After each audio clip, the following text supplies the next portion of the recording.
The old apple orchard on the gentle hills of Vermont glowed with the soft light of early summer. Pink and white blossoms danced in the breeze, and the air smelled sweet like fresh honey. But beneath one of the oldest trees, a little girl named Lila sat alone, hugging her knees.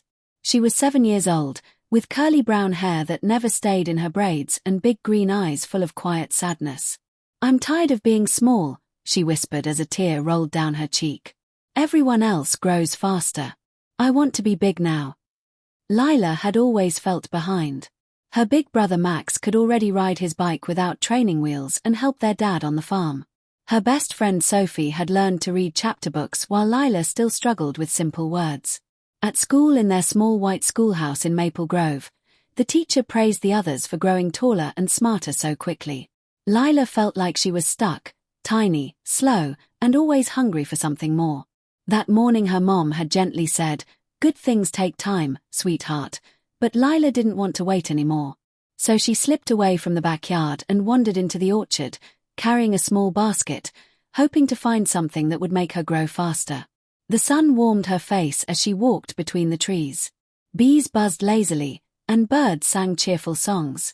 Then she noticed a bright green caterpillar on a leaf, munching hungrily. It looked so small, just like her. Lila sat down carefully and watched. The caterpillar ate and ate, one leaf, then another, then a whole bunch. It seemed as impatient as she felt. To her surprise, the caterpillar looked up at her with friendly eyes, as if it understood. In that quiet moment under the blooming tree, a gentle voice seemed to speak in her heart. "I'm hungry too," it said. Lila named the caterpillar Eric, short for emerging, though she didn't know why yet.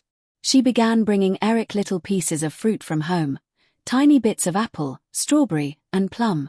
Together they shared. Lila told Eric her secrets, how she felt left behind, how she wished she could wake up taller and smarter, how waiting made her sad and lonely.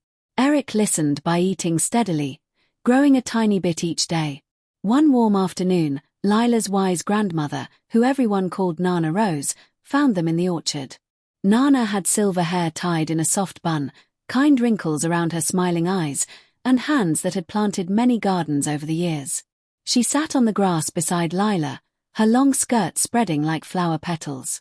"Everything beautiful grows in its own time, my love," Nana said softly, watching Eric munch on a leaf. "Look at the trees. They don't rush from seed to apple in one day. They rest in winter, drink the rain in spring, and reach for the sun little by little." Lila frowned. "But I want to be a butterfly now. I don't want to be a slow caterpillar anymore." Nana smiled and hugged her close. The scent of lavender from her apron was comforting. Growth isn't only about getting bigger on the outside.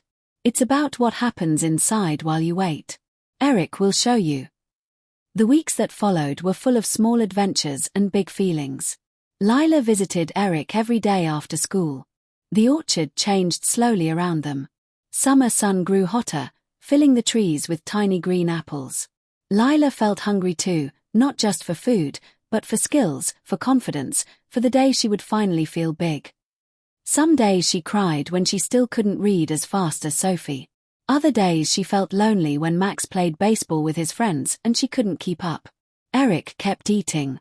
He grew plumper and longer, but still crawled slowly along the branches. Lila sometimes felt impatient with him too. "Why are you taking so long?" she would whisper.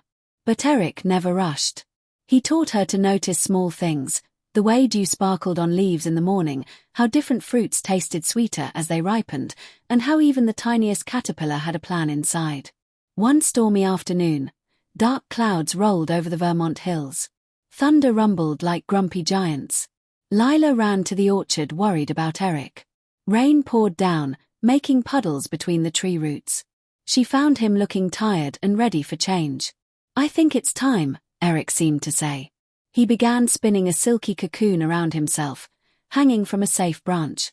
It looked like he was disappearing. Lila felt scared and sad.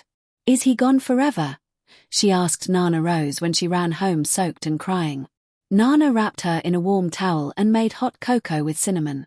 "No, sweetheart. This is the waiting part. The hardest and most important part. Inside that cocoon, big changes are happening. But it takes time. You can't rush the transformation. Those cocoon days were the loneliest for Lila. School started again in the fall. The apple trees turned bright red and orange, leaves falling like colorful rain. Lila tried hard in class, but some days she still felt small. She helped her dad pick apples, her hands growing stronger. She practiced reading with Nana every evening by the fireplace, her voice getting clearer little by little. She even rode bikes with Max when he slowed down for her. Each small success felt good, but she still waited for the big change. She visited the cocoon every day, talking to it softly. "I'm growing too, Eric. Slowly. Like you said." Friendship with the little creature had taught her patience she never knew she had. Winter came softly to Vermont. Snow blanketed the orchard in quiet white. The trees rested. Lila built snowmen with her brother and learned to skate on the frozen pond. Inside, she felt herself changing too, becoming braver, kinder, more steady. She stopped comparing herself so much to others. Nana's words echoed in her heart during cold nights. Growth takes time, and that's what makes it beautiful. Then came the magic of spring once more. The snow melted into sparkling streams. Green buds appeared on the trees. Lila ran to the orchard with hope fluttering in her chest. The cocoon hung there, still and quiet. She waited, holding her breath. One sunny morning, as golden light filtered through new leaves, the cocoon began to move. Slowly, beautifully, a butterfly emerged. Bright wings unfolding like stained glass in shades of orange, blue, and gold. Eric had become something wonderful. He stretched his new wings in the warm sun, then gently landed on Lila's finger. "You did it," Lila whispered, tears of joy in her eyes. "You waited, and you became amazing." The butterfly seemed to smile. In her heart, Lila heard, "So did you." Lila realized she had grown too. She could now read whole stories to her little cousins. She could climb higher in the trees. Most importantly, she felt stronger inside, more patient, more confident, and full of quiet courage. She was no longer the sad girl who hated waiting. She had learned to trust the slow, steady magic of growing. That afternoon, Lila, her family, and Nana Rose had a special picnic under the old apple tree. Butterflies danced around them in the warm breeze. Eric stayed nearby, flying gracefully from flower to flower. Lila told them everything she had learned. "I thought I was stuck," she said, voice soft but proud. "But growth was happening all along, even when I couldn't see it. Just like Eric in his cocoon." Her dad hugged her tight. Max gave her a high five.